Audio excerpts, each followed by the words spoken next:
शाम प्राची टीवी पर सीरियल देख रही होती है। तभी उसकी सास वहां आती है। अरे सीरियल में तो ऐसे मग्न है जैसे आज रात का खाना पड़ोसी आकर बनाएंगे। मुझे पता ही नहीं था आपने अपने बेटे की शादी पड़ोस में भी की हुई है। हैं? मतलब? मतलब इस घर में सारा काम बहू ही करती है, आप तो सिर्फ खर्राटे मारती हैं। अच्छा जी, फिलहाल तो तुम आराम फरमा रही हो, चलो जाओ, ये मेरे टीवी देखने का समय है। आहा, इसीलिए मुझे भगाया जा रहा है। सॉरी, अब तो बिल्कुल नहीं जाऊंगी। प्राची की इस बात पर दोनों सास बहू के बीच टीवी रिमोट के पीछे बच्चों जैसे छीना झपटी शुरू हो जाती है, जिसके बीच श्लोक भी काम से घर वापस आ जाता है। आज मेरी चूहे बिल्ली की जोड़ी किस बात पर झगड़ रही है? अरे तेरे बीवी मुझे टीवी नहीं देखने दे रही। अरे तुम्हारी मम्मी मुझे खाना बनाने के लिए फोर्स कर रही है। अरे वाह, ऐसे बेतुके रीजन पर तो बच्चे भी झगड़ा नहीं करते। अरे मुझे कुछ मत बोल, सब इसने ही शुरू किया है। हाँ हाँ, जैसे आप तो बहुत दूध की धूली है ना। अरे बस, दोनों चुप। प्राची जाओ, खाने की तैयारी करो। और माँ तुम छोड़ो, तुम्हें क्या बोलूं, शांति से अपना सीरियल देखो, मुझे दोबारा लड़ने की आवाज सुनाई नहीं देनी चाहिए। ऐसा बोलकर श्लोक वहां से चला जाता है, जिसके पीछे पीछे प्राची भी कुछ न कुछ बड़बड़ाते हुए रसोई में चली जाती है। हाँ हाँ, सासू जी को तो कुछ बोलेंगे ही नहीं, बस मुझ पर ही हुक्म चलता है, खाना बनाओ, जैसे मैं इनके घर में खाना बनाने के लिए आई हूँ। इसी तरह शाम बीतती है और रात को श्लोक और प्राची की सास खाना खाकर सोने चले जाते हैं, लेकिन प्राची गुस्से में कुछ खाए बिना काम में ही लगी रहती है। इस घर में किसी को घंटा फिक्र नहीं पड़ता, मैं खाऊं या भूखी रहूं। प्राची कुछ देर के लिए रसोई से बाहर जाती है और जैसे ही वापस आती है तो वहां दूध का भरा ग्लास देखकर हैरान रह जाती है। फिक्र पूरी है, बस दिखाना नहीं है। प्राची दूध पीकर सोने चली जाती है और अगली सुबह एक बार फिर सास बहू का कार्टून नेटवर्क स्टार्ट हो जाता है। ये तुमने ही किया है। अरे अजीब जबरदस्ती है, मैं बोल रही हूँ मैंने कुछ नहीं किया।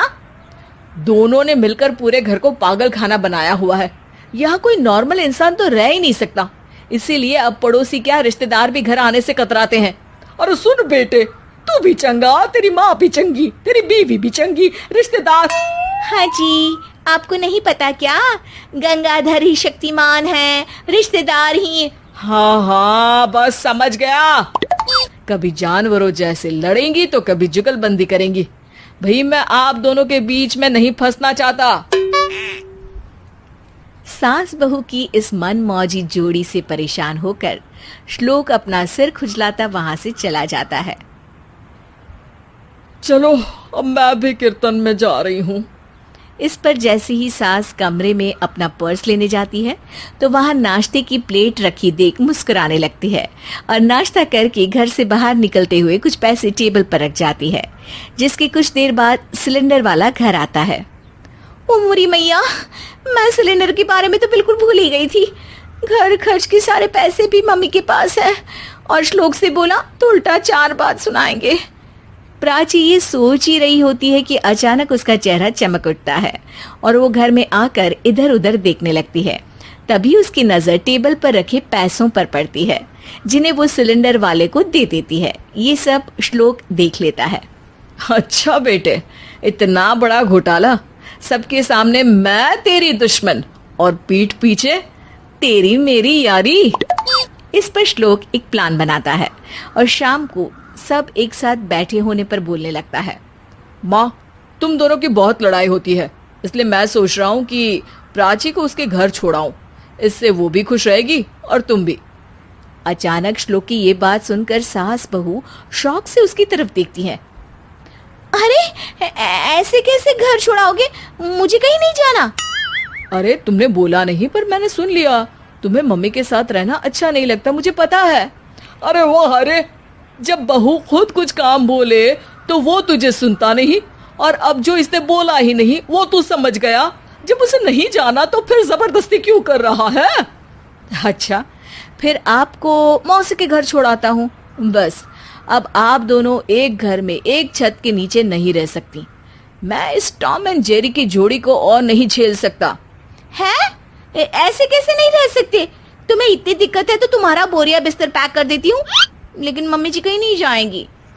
बिल्कुल यही सुनना था मुझे।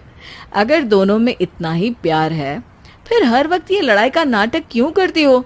देखा मैंने कैसे माँ किचन में दूध रखती है और तुम उनके लिए कमरे में नाश्ता रखती हो, और कैसे वो पहले ही तुम्हारी दिक्कत समझकर घर में पैसे रखकर बाहर जाती है।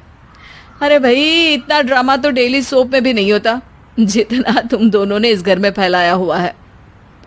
तू हमें टॉम एंड जेरी बोलता है ना, तो याद कर वो दोनों भी एक दूसरे को बाहर वालों की बुरी नजर से बचाने के लिए हमेशा सबके सामने लड़ते थे, लेकिन अकेले में दिक्कत के समय मदद भी तो करते थे।